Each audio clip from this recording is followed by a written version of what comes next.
আরে বসো তোমরা সবাই সবাই দাঁড়িয়ে গেলে কেন? বসো সবাই, বসো বসো সবাই। আরে মাঝখান থেকে বসে যান। आज के बहुत महत्वपूर्ण कार्यक्रम में उपस्थित मंत्रिपरिषद में मेरे साथी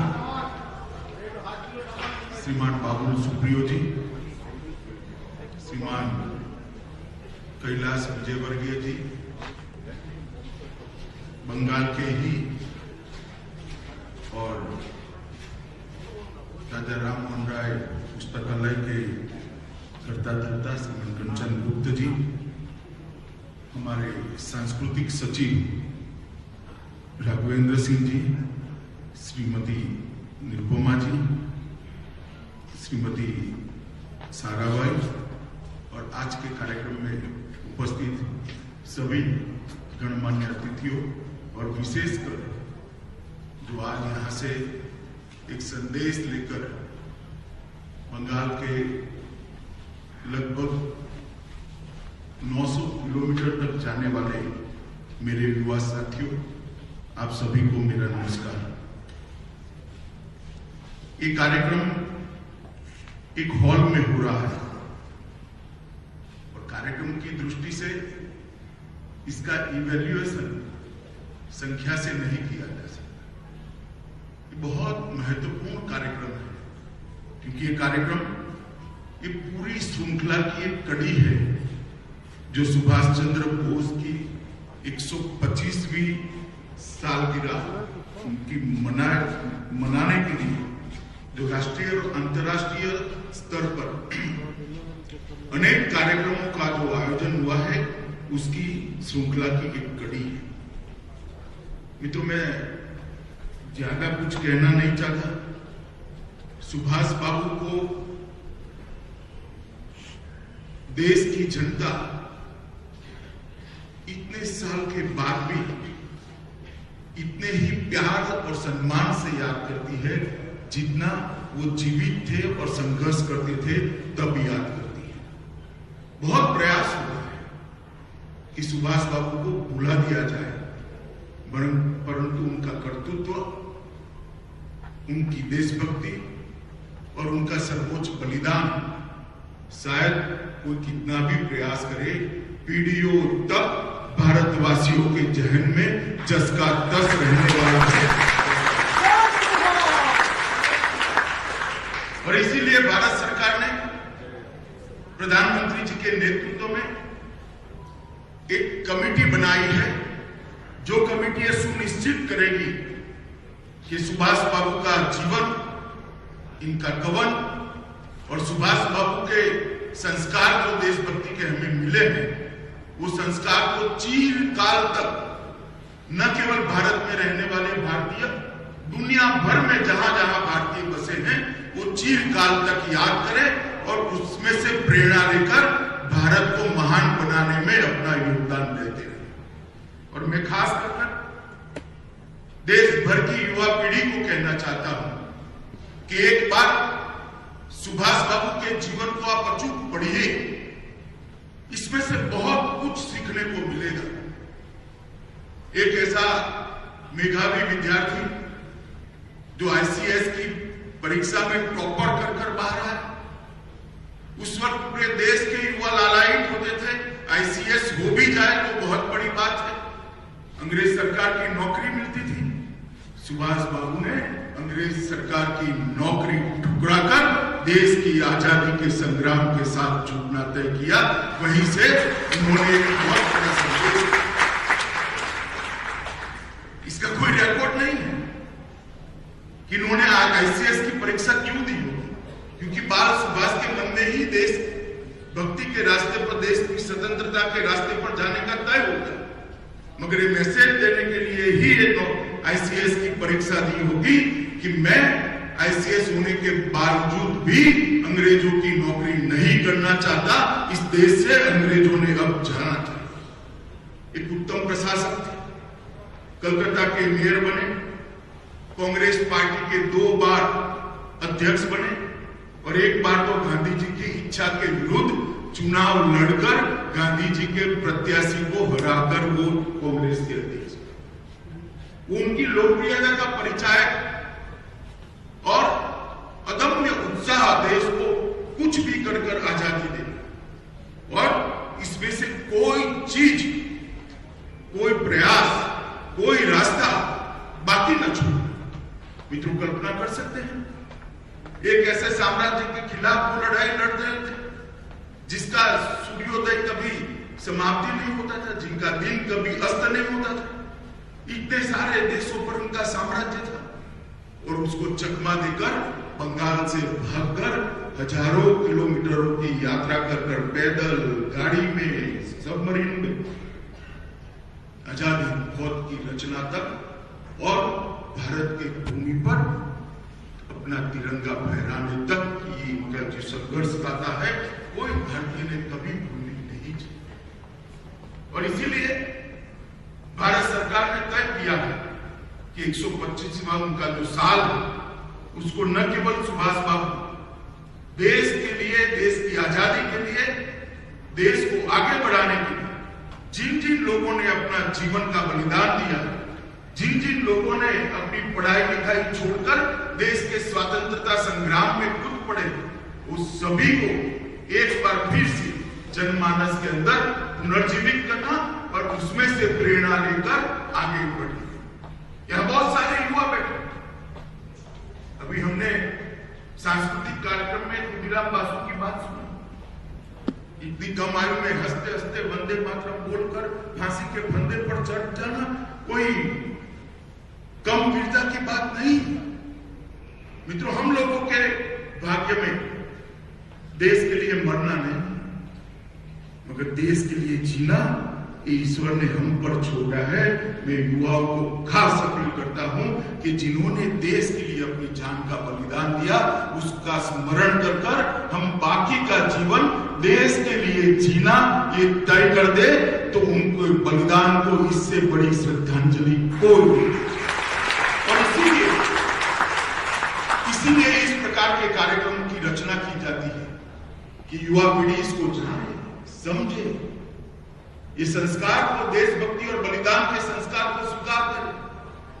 बलिदान का मतलब सिर्फ अपनी जान का बलिदान देना नहीं, बलिदान का मतलब देश के अस्तित्व में अपने व्यक्तित्व को घुला मिल देना, अपने व्यक्तित्व को पिघाल देना भी बलिदान होता है। देश के प्रगति के लिए, देश को महान बनाने के लिए अपना सर्वस्व दांव पर लगा देना भी बलिदान होता है। देश को आगे बढ़ाने के लिए अपनी निजी व्यक्तिगत कैरियर को भी बलिदान करना, वो भी बलिदान होता है। जब आजादी मिल गई, हजारों लाखों बलिदानियों की बलिदान के आधार पर, तब हम देश को कहां ले जाना चाहते?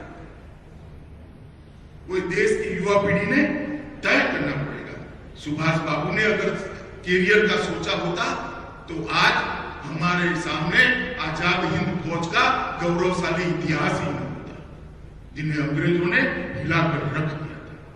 सुभाष बाबू ने अगर कैरियर का सोचा होता तो भारत के ऊपर राज करने वाले अंग्रेजी साम्राज्य को झंझोड़ कर किसी ने रख नहीं दिया। सुभाष बाबू ने अगर अपनी कैरियर का सोचा होता तो देश के करोड़ों युवाओं को 125 साल के बाद भी वो प्रेरणा स्रोत न मिला होता, जिस प्रेरणा स्रोत के आधार पर आज करोड़ों युवा अपना जीवन को उस रास्ते पे ले जाने। मित्रों, नरेंद्र मोदी जी ने जो निर्णय किया है सुभाष बाबू की 125वीं जयंती को मनाने का, मैं मानता हूं कि ये बहुत बड़ा निर्णय है और इस निर्णय से देश के अंदर बहुत बड़ा परिवर्तन। आज यहां से एक साइकिल यात्रा शुरू हो रही है, 3 टुकड़ियां जाएगी। एक टुकड़ी का नाम है नेताजी सुभाष चंद्र बोस टुकड़ी, जो 270 किलोमीटर का सफर तय कर नामी अनामी गुमनाम कई शहीदों के गांव में जाकर उनका महिमा मंडन करने का, उनकी याद को फिर से एक बार जीवित करने का प्रयास करेगा। दूसरी टुकड़ी रास बिहारी बोस टुकड़ी है, जो कार 400 किलोमीटर की यात्रा करेगी, और सभी हमारे शहीद जो जिस गांव में से पैदा हुए थे वहां जाकर आगे बढ़ेगी, और खुदीराम बोस टीम भी जाएगी जो 250 किलोमीटर की यात्रा करेगी। मित्रों, ये प्रयास जो युवा कर रहे हैं, मैं इनको आज समग्र देश की ओर से साधुवाद देना चाहता हूं कि आप जो यात्रा कर रहे हो ये भारत के पुनर्जागरण की यात्रा, क्योंकि जिस देश की युवा पीढ़ी आजादी के इतिहास को, जिस देश की युवा पीढ़ी अपने देश के इतिहास को समझती नहीं है, उसमें से गर्व के भाव को आत्मसात नहीं करती है, वो देश का भविष्य नहीं बना सकती। देश का भविष्य वही युवा पीढ़ी बना सकती है जो देश के इतिहास को समझती है। देश का भविष्य वही युवा पीढ़ी बना सकती है जो देश के इतिहास की सारगर्भिता को आत्मसात करती है। देश का भविष्य वही युवा पीढ़ी बना सकती है जिन्होंने देश के लिए बलिदान दिया, उनके प्रति दिल में सम्मान रखती है और उनके उद्देश्यों को पीढ़ी दर पीढ़ी आगे ले जाने का जज्बा। और आप जो युवा यहां से साइकिल लेकर निकलेंगे तो पूरे बंगाल के अंदर लगभग 900 किलोमीटर की यात्रा कर देश के बंगाल के युवाओं को जिस प्रकार से प्रेरित करने का काम करेंगे, मैं मानता हूं कि उनका यह पुरुषार्थ बहुत लंबे समय तक बंगाल को और भारत को बहुत कुछ देगा। आज हमारे इतिहास को हमने अपने नजरिए से भी देखने की जरूरत है। हमारे इतिहास को अपने नजरिए से समझने की भी जरूरत है। आज मैंने जो सांस्कृतिक कार्यक्रम दिया, उसके निर्देशिका और सभी कलाकारों को मैं हृदय से बधाई। मैं बंगाली बहुत नहीं समझता, मगर उनके मुख के भाव समझा देते थे कि वो क्या कहना चाहते। मित्रों, इतनी सुंदर अभिव्यक्ति जो समय को भी जीवित कर देती है, जो भूतकाल को भी वर्तमान में परिवर्तित कर देती है, और जो रोंगटे खड़े कर फिर से एक बार देशभक्ति के जज्बे को जागरूक करने के लिए मजबूर कर देती है, ऐसी अभिव्यक्ति बहुत कम देखने को मिलती है। बहुत सुंदर अभिव्यक्ति यहाँ पर की है। मैं इतना ही कहना चाहता हूं कि ये जो कार्यक्रमों की श्रृंखला है, सुभाष बाबू की 125 वर्ष की जयंती के 125वीं जयंती के 1 साल तक चलेंगे। देश के युवा इस कार्यक्रमों की श्रृंखला के साथ जुड़े, देश भर के अंदर कार्यक्रम, और जब देश की आजादी के 75 साल होंगे तब मोदी जी ने तय किया है कि 75वां साल आने वाले और 75 साल तक के लक्ष्य तय कर हम आगे बढ़े, भारत को विश्व के अंदर सबसे महान बनाने की कवायद के साथ हम सब जुड़ जाए। ये 2 कार्यक्रम, ये 2 वर्ष एक साथ आना भी एक अपने आप में बहुत बड़ा सहयोग। सुभाष बाबू का 125 साल मनाने का 1 वर्ष और आजादी के 75 साल के 1 वर्ष, ये हम दोनों वर्षों को भारत की युवा पीढ़ी ने ये 2 साल अपने आप को इस सभी कार्यक्रमों के साथ जोड़ना चाहिए। सभी कार्यक्रमों के अंदर अपनी भागीदारी करनी चाहिए और सभी कार्यक्रमों को आने वाली पीढ़ियों को जिसमें से प्रेरणा ले, इस प्रकार से आगे बढ़ाना चाहिए। मित्रों, मैं इतना ही कहता हूं कि जिन्होंने देश के लिए पूरा जीवन दे दिया, युवा अवस्था में ही अपनी जान का बलिदान दे दिया, बहुत सारे लोगों ने अपनी पढ़ाई लिखाई छोड़ दी, बहुत सारे लोगों ने अपने जीवन को सर्वस्व न्यौछावर कर दिया। इस देश में ढेर सारे ऐसे लोग हैं जिनके पूरे परिवार का, मकान का, पूरी संपत्ति का 10-10 बार कुर्की हो गया, मगर वो परिवारों ने लड़ाई लड़ना नहीं छोड़ा। कई ऐसे लोग हैं जिनको 2-2 जन्मठेप एक जीवन के अंदर हो गई। वीर सावरकर को एक ही जीवन के अंदर 2 जन्मठेप हो गई। इन लोगों के बलिदान के आधार पर आज भारत यहां तक पहुंचा है, मगर हमें संतुष्टि नहीं होनी चाहिए। इन लोगों ने बलिदान सिर्फ आजादी के लिए नहीं दिया, इन लोगों ने बलिदान दिया था। भारत माता फिर से एक बार विश्व गुरु के स्थान पर अपने दैदीप्यमान स्वरूप के साथ विराजित हो, इसके लिए बलिदान दिया था। और जब तक इसकी सिद्धि हम नहीं कर लेते, हमें चैन लेने का कोई अधिकार नहीं। और इसी बंगाल की भूमि से एक आर्षद्रष्टा, एक मनीषी ऋषि अरविंद ने एक भविष्यवाणी की थी, और उसी अरविंद की भविष्यवाणी को मैं ईश्वर के आशीर्वाद समझता हूं। वो सच होने के लिए ही होती है। उन्होंने भविष्यवाणी की थी कि भारत इतना आगे बढ़ेगा कि फिर से एक बार हम भारत माता को विश्व गुरु के स्थान पर देखा। श्री अरविंद के शब्दों को सत्य में परिवर्तित करने के लिए हम लोगों ने हमारा बाकी का जीवन इस रास्ते पर देना चाहिए, ऐसा मेरा बहुत मानना है। मित्रों, अंत में मैं इतना ही कहना चाहता हूं कि मरते मरते बलिदान करते वक्त शहीदों के मनस्थिति को देखकर एक कवि ने कहा था, शहीदों की चिताओं पर जुड़ेंगे हर बरस मेले, वतन पर मरने वालों का बस बाकी यही निशान होगा।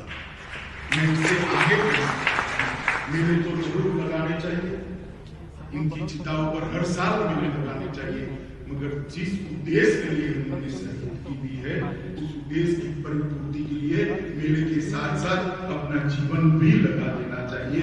फिर से एक बार साइकिल लेकर निकलने वाले सभी युवाओं को बहुत बहुत अभिनंदन भी देता हूँ, शुभकामनाएं भी देता हूँ, और सांस्कृतिक मंत्रालय को एक बहुत अच्छी प्रस्तुति के लिए, सभी कलाकारों को बहुत अच्छी प्रस्तुति के लिए मन से साधुवाद देना चाहता हूँ। वंदे मातरम।